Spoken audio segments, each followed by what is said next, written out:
Hello dear students, मैं पीके sir आप सभी प्यारे बच्चों का बहुत बहुत स्वागत करता हूँ हमारे इस बेहतरीन से जो कि क्लास जो कि 12th के लिए ये जो कि मेनली लेक्चर्स हो रहा है, जिसमें आपको दो लेक्चर्स दो पार्ट मिल चुका है। दोनों पार्ट जो भी बच्चे नहीं देखे वो जाके जल्दी से देख लेंगे, क्योंकि 1 और 2 जो कि पार्ट हो चुका है, क्लियर है। 1-2 पार्ट में हम लोग बहुत ही इंपॉर्टेंट जो भी लेक्चर था उसको हम लोग कर लिए हुए थे, ठीक है। 1-2 पार्ट में जो भी इम्पोर्टेंट लेक्चर था उसको हम लोग किए, और अब हमारे पास आ गया है पार्ट 3। पार्ट 3 में हम लोग क्या पढ़ेंगे? पार्ट 3 में आप लोग पढ़िएगा कि जो टॉपिक्स है, जैसे इसमें इंट्रोडक्शन हम बता ही चुके हैं, इलेक्ट्रिक चार्ज ये भी बता चुके हैं, conductor and insulator also I am discuss about that, and charging by the induction ये भी हम क्लियर कर चुके थे। Basic property of electric charge ये यहाँ से हम लोग स्टार्ट करेंगे, और कूलम्ब्स लॉ हुआ, ये सारे जो कि कंप्लीट करेंगे आज, ठीक है। तो यहाँ से आज बेसिक प्रॉपर्टी को पढ़ना है, ये टॉपिक आज बचा हुआ है, ठीक है। 2 लेक्चर में हम लोग सारे जो कि चारों पांचों टॉपिक जो इतना तक ये सारे कर चुके हैं, ठीक है। तो जो भी बच्चे नए हैं वो चैनल को जरूर सब्सक्राइब करेंगे, और 11th या 12th में है तो आपके लिए यह चैनल सबसे बेनिफिशियल होगा, क्योंकि 1 बाय 1 करके हम लोग क्लास करेंगे और chapter by chapter her chapter को करेंगे। ये 12th का जो कि फर्स्ट चैप्टर होगा, चैप्टर जो कि आपका पहला होगा, ठीक है। चैप्टर आपका फर्स्ट है और क्लास जो कि पार्ट 3 जो हो जाएगा, ठीक है। तो ये क्लास लेक्चर नंबर 3 है। चलिए हम लोग बात करते हैं basic property of electric charge. What is the basic property of electric charge? And first property we have to discuss the additive nature of the electric charge.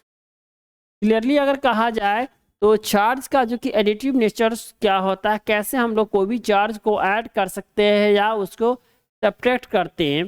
तो electric charge is additive in nature.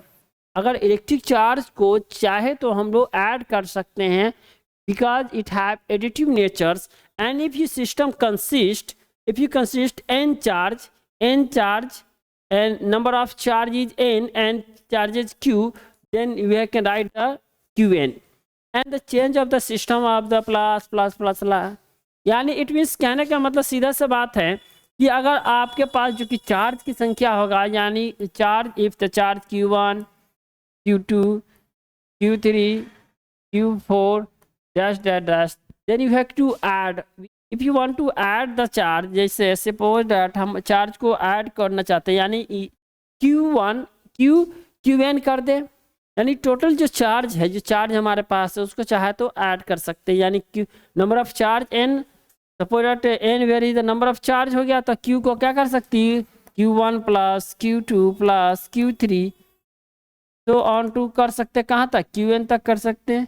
This is the total charge कह सकते हैं, या इसको आप qn ना लिख से हम क्या लिख सकते हैं, टोटल लिख सकते हैं।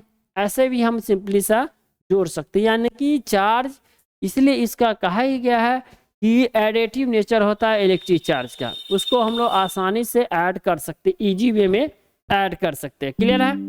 ओके, तो आपको समझ में आएगा एडिटिव नेचर कहने का मतलब इसको हम ऐड कर सकते हैं। क्लियर? सिंपल सा बात में अगर कहा जाए तो वही है। अब conservation of electric charge, conservation it means they cannot destroy never created. So during any process of the net electric charge be isolated systems, net electric charge of isolated systems remain constant. किसी भी process, किसी भी system में अगर isolated systems है तो उसमें जो नेट चार्ज होगा, यानी कि कहते हैं ना charge, there are 2 types of charges, positive charge and negative charge are constant. दोनों चार्ज क्या होगा, आपको कांस्टेंट होगा अगर आइसोलेट है। आइसोलेटेड सिस्टम कहने का मतलब जहाँ पे चार्ज का लॉसेज नहीं हो पा रहा है, it means where is the charge is always constant, जितना चार्ज रहेगा उतना ही चार्ज होगा, because charge never destroy, so we have to call this charge is conserved, and in the simple word the charge can neither created nor destroyed. This is the conservation of law.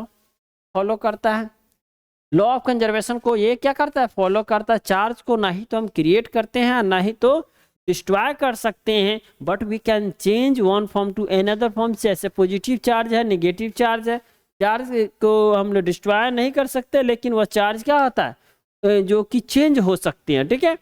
In the physical process the charge may be transfer from one part two another part, one part to of the system to another and but the net charge will be always remains। अगर हम चाहे तो point A से B तक उसको transfer कर सकते हैं। If you want to transfer the charge we can do, charge को हम ट्रांसफर कर सकते हैं, बट जो रिमेनिंग जो चार्ज होगा, जो टोटल हमारा सिस्टम का जो चार्ज होगा, वह चार्ज में कोई चेंजिंग नहीं हो सकता है। कोई भी सिस्टम में अगर चार्ज क्या है, फिजिकली चार्ज को ट्रांसफर करेंगे but charge neither created not destroyed, यानी कि नेट चार्ज जो होगा आपका जितना है उतना रहेगा ही।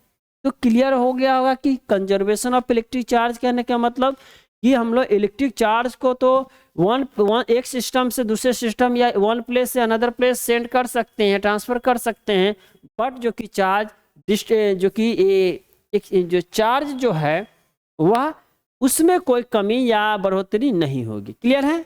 चलिए नेक्स्ट पॉइंट पे आते हैं। अब नेक्स्ट पॉइंट से समझिए, एकदम छोटा छोटा पॉइंट है, इसको आप समझते चलिएगा।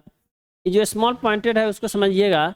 कह रहा है क्वांटाइजेशन ऑफ इलेक्ट्रिक चार्ज क्या होता है, what is the quantization. Topic होगा आपको, अगर एनसीईआरटी भी पढ़िएगा या किसी भी बुक में पढ़िएगा तो उसमें क्वांटाइजेशन नामक वर्ड दिए हुआ है। क्वांटाइजेशन वर्ड आप समझिएगा कि क्वांटाइजेशन क्या होता है। The charge of any body, simple से ध्यान रखिएगा, the charge of any body can be expressed as an integral multiple of basic unit of the charge. यानी किसी भी चार्ज को अगर एक्सप्रेस करना हो तो इंटीग्रल मल्टीपल कर सकते हैं। That means charge on the one electron phenomenon is called the quantization. उसी को हम लोग उसी जो फेनोमेनन है उसी को हम लोग क्वांटाइजेशन कहते हैं।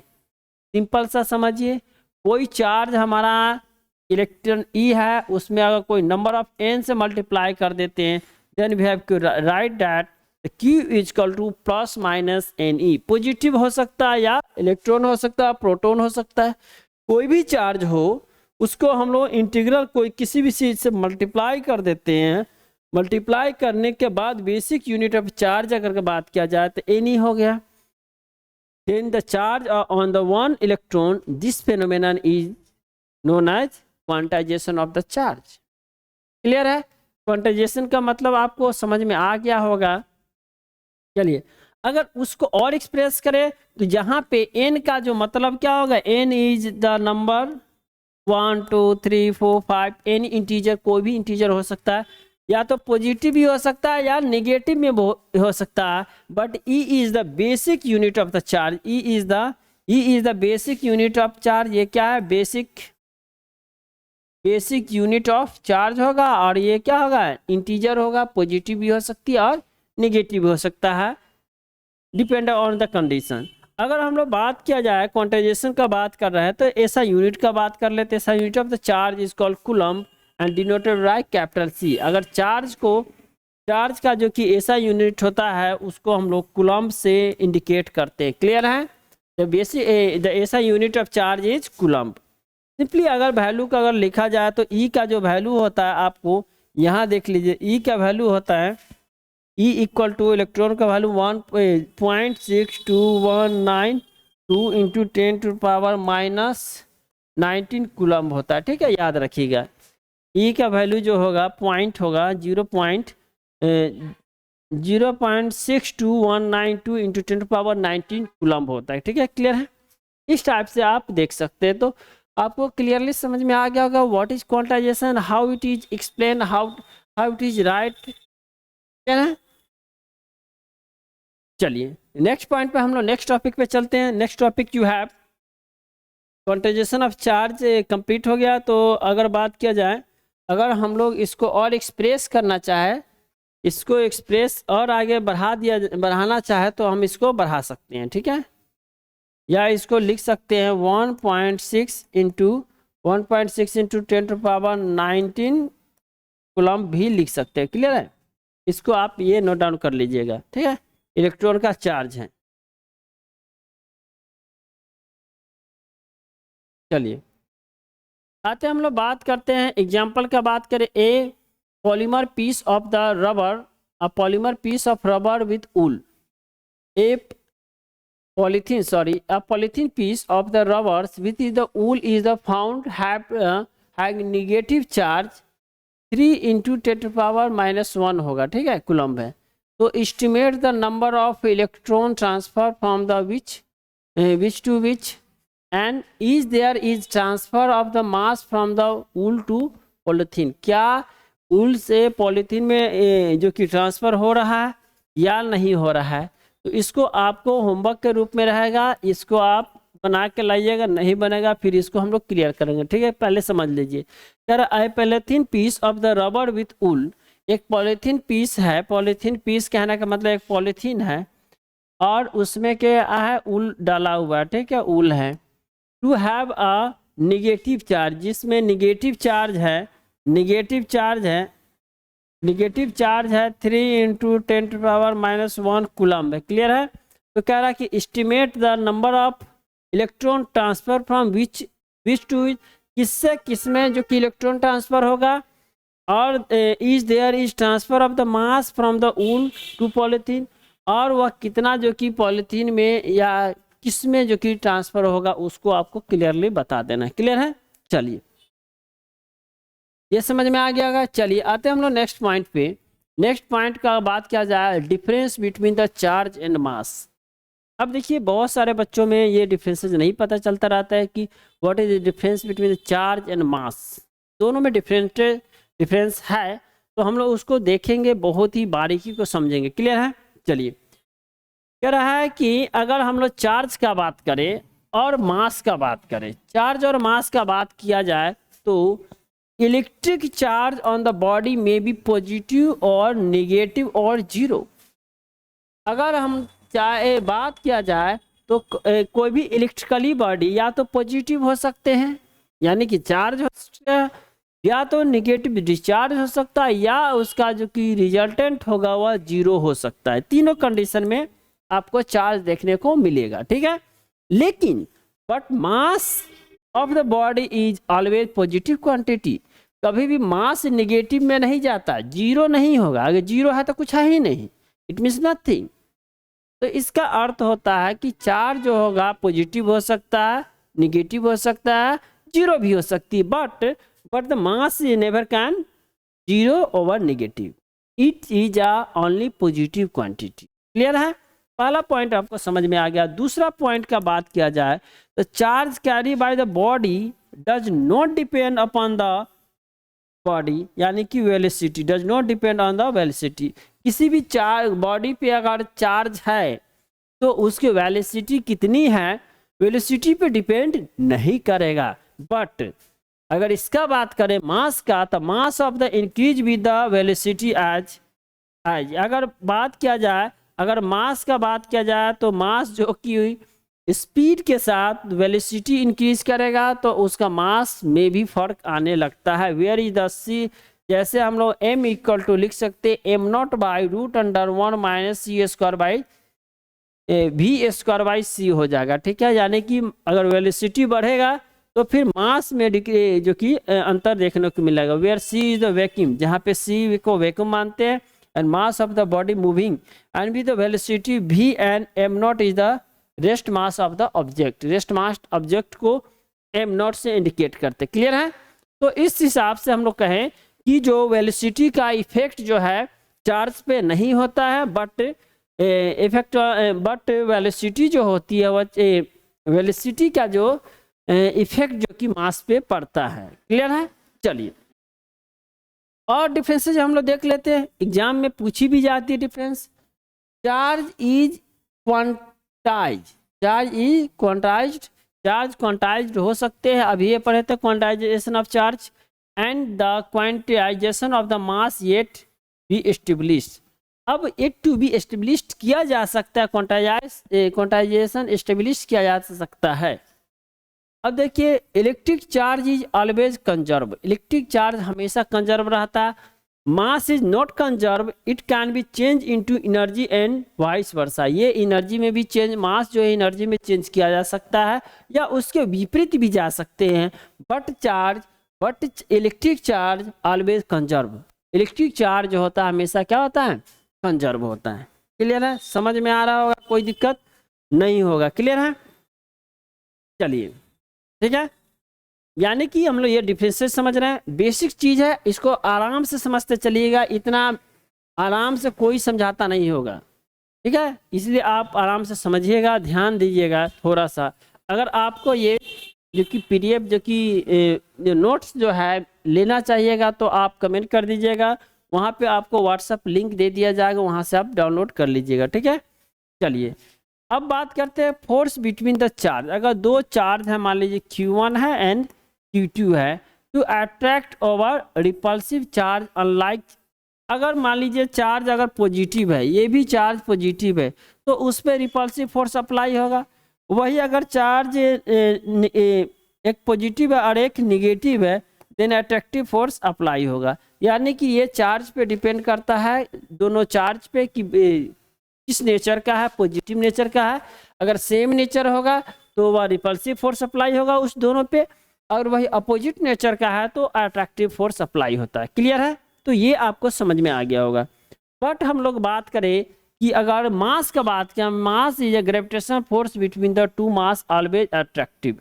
अगर बात किया जाए ग्रेविटेशनल फोर्स का बात किया जाए कि अगर दो मास है तो उसमें दोनों पे हमेशा क्या लगता है, अट्रैक्टिव फोर्स अप्लाई होता है, रिपल्सिव उसमें अप्लाई नहीं होगा। क्लियर है, चलिए तो समझ में आ गया होगा कि जो मास और जो इलेक्ट्रिक चार्ज जो होती है उसमें क्या डिफरेंसेज है, कौन कौन से पॉइंट को आप ध्यान रख सकते हैं, ठीक है। तो मास और चार्ज दोनों अलग चीज है और दोनों अलग अलग कंडीशन में अलग तरह से बिहेव करता है। क्लियर है, चलिए अब बात करते हैं हमारे जो कि पास जो कि मेन जो पॉइंट था वो कूलम्ब्स लॉ का बात करते हैं। कूलम्ब्स लॉ आपके 12th का एक तरह से बहुत ही इंपॉर्टेंट टॉपिक है, बहुत इंपॉर्टेंट पॉइंट है। कूलम्ब्स लॉ को समझिए और बेहतरीन आसान भाषा में समझाएंगे हम। कूलम्ब्स लॉ इलेक्ट्रोस्टैटिक फील्ड का बात करें, कूलम्ब्स लॉ में इलेक्ट्रोस्टैटिक फील्ड का द फोर्स, अगर इसको डिफाइन करने का कोशिश कीजिएगा कूलम्ब्स लॉ होता क्या, उसको मैथमेटिकल भी हम लोग करेंगे। तो देखिएगा द फोर्स ऑफ इंट्रैक्शन, यानी अट्रैक्शन या रिपल्सन दोनों हो सकता है, उसी को हम लोग इंट्रैक्शन बोल रहे हैं, ठीक है। The force of attraction, repulsion या अट्रैक्शन हो सकता है। The force of attraction between two stationary point charge, two stationary point charge in vacuum is directly proportional to the product of the charge, is directly proportional to the product of the charge and inversely proportional to the square of the distance between them। यानी कि कहने का मतलब दोनों charge जो होता है directly proportion होता है और वह डिस्टेंस के इन्वर्सली प्रोपोर्शन भी होते हैं। अगर हम लोग मैथमेटिकली इसको एक्सप्रेस करना चाहे तो कैसे करेंगे, देखिए अगर मैथमेटिकली अगर हम लोग इसको एक्सप्रेस करना चाहे तो कैसे करेंगे कि कोई भी दो पॉइंट चार्ज लेंगे, जैसे मान लीजिए सपोज दैट यहाँ पे हम चार्ज लिए Q1 और ये चार्ज हो गया आपका Q2 हो गया, ठीक है। ये पॉइंट चार्ज है और इसके बीच का जो डिस्टेंस का बात किया जाए, ये बीच का डिस्टेंस कितना R है, यानी कि here the distance between the Q1 and Q2 is R। यही चीज हम लोग अभी बात किए थे। तो अगर फोर्स का बात किया जाए, इसके दोनों के बीच में फोर्स कितना लगता है, तो फोर्स बराबर क्या हो जाएगा, force equal to constant K, यानी Q1 इंटू Q2 हो जाएगा। अब बाई में क्या हो जाएगा, R स्क्वायर, ये आपका हो जाएगा। क्लियर है, ये चीज होगा जहां पे वेयर, जहां पे बात किया जाए वेयर के क्या हो जाए, के क्या है, के इज अ प्रोपोर्शनलिटी कांस्टेंट है, क्या है, प्रोपोर्शनलिटी कांस्टेंट हो जाएगा, ठीक है। प्रोपोर्शनलिटी कांस्टेंट होता है, ठीक है, ठीक है। प्रोपोर्शनलिटी कांस्टेंट कह सकते हैं इसको, के वेयर द के is the proportion with the constant है, ठीक है। ये समझ में आ गया होगा। अब हम लोग चार्ज का बात किया जाए, यहाँ पे यानी कि आप ये समझ गए कि 2.4 यहीं से क्लियरली यहाँ से लिखते हैं। 2.4 दिख रहा होगा, कलर चेंज कर दे रहे, ठीक है। 2 पॉइंट आपको चार्ज दिख रहा होगा, ठीक है। एक यहाँ पे एक Q1 है, एक Q2 है। इसके बीच का डिस्टेंस अगर बात किया जाए R है, ठीक है। यहाँ पे अगर फोर्स का F का बात किया जाए वेयर K Q1 और इंटू Q2/R², ठीक है। यह है जहाँ पे हम लोग बात किए वेयर K प्रोपोर्शन कांस्टेंट है, ठीक है। ये प्रोपोर्शन कांस्टेंट आप कह सकते हैं इसको, ठीक है। अब बात किया जाए K का अगर वैल्यू लिखा जाए तो K का प्रोपोर्शन कांस्टेंट कह दिए, लेकिन अगर K का वैल्यू लिखा जाए तो 1/4 पाई एप्सिलॉन नॉट हो जाएगा, ठीक है। क्या हो जाए 1/4 पाई एप्सिलॉन नॉट, जिसका अगर वैल्यू बात किया जाए 9 × 10⁻19 हो जाता है। क्या होता है 9 × 10⁻−19 newton metre coulomb square, newton metre coulomb square हो जाएगा, ठीक है। 10⁻−9 newton metre coulomb square minus में हो जाएगा ये, ठीक है। ये आप यहाँ से लिख सकते, ये आपका K का वैल्यू आ जा रहा है। ये जो K है उसका वैल्यू आपको इतना आ जा रहा है, ठीक है। क्लियर है, समझ में आ रहा है। तो आप ये समझ गए कि जो प्रोपोर्शन डिस्टेंस जो कि इन्वर्सली प्रोपोर्शन होता है, तो यानी इप्सिलॉन का बात किया जाए तो इप्सिलॉन नॉट का अगर बात किया जाए, इप्सिलॉन नॉट जो है इसका अगर बात किया जाए, यानी इप्सिलॉन नॉट का बात किया जाता है 8 × 10⁻, क्या आ जाएगा 8 × 8 पॉइंट, अगर याद रखिएगा पूरा, अगर वैल्यू सही से अगर परफेक्टली लिखिएगा ये हो जाएगा 8.85 × 10⁻, 8585 × 10⁻−12 कूलम स्क्वायर, ठीक है। कूलम स्क्वायर और न्यूटन पर मीटर स्क्वायर ये आपको देखने को मिलेगा। ये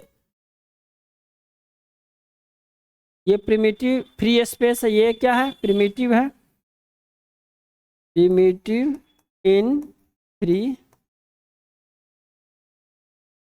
स्पेस, यानी कि कह सकते हैं ये वैक्यूम का है। ये क्या है वैक्यूम का है, इसका वैक्यूम का प्रिमिटिव भी होता है 8.885 × 10⁻−12 कूलम स्क्वायर न्यूटन पर मीटर स्क्वायर, ठीक है।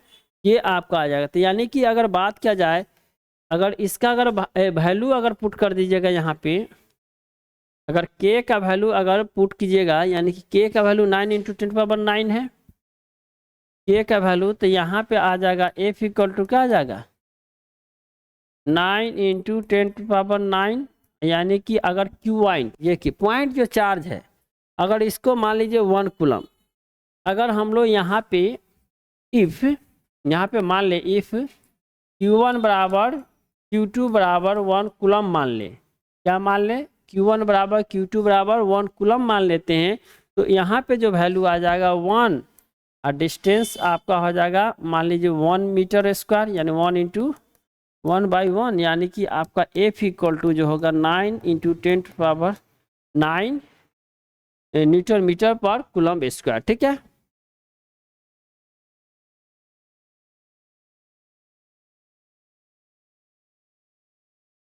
ठीक है 10⁻9 कूलम, और ये हो गया न्यूटन मीटर पर कूलम स्क्वायर, ठीक है। ऐसे आप आराम से कर सकते हैं, ठीक है। तो ये आपको जो कि कूलम्स लॉ यही चीज़ को दिखाता है कि अगर किसी भी जो इलेक्ट्रिक जो चार्ज होती है उस पर इस टाइप से जो कि हम लोग फोर्स निकाल सकते हैं।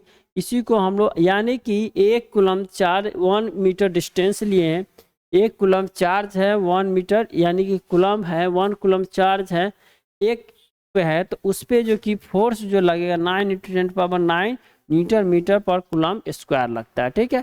इसको हम लोग माइक्रो कूलम में भी लिख सकते हैं, इसको चाहे तो माइक्रो कूलम में भी लिखा जाता है। तो आपको इतना टॉपिक क्लियर समझ में आया होगा, ठीक है। जो भी टॉपिक बचे हैं उसको नेक्स्ट क्लास में हम लोग करेंगे, ठीक है। थैंक यू, धन्यवाद सभी बच्चों को। अगर समझने में कोई दिक्कत होगा तो ज़रूर कमेंट कीजिएगा, ठीक है। चलिए, थैंक यू।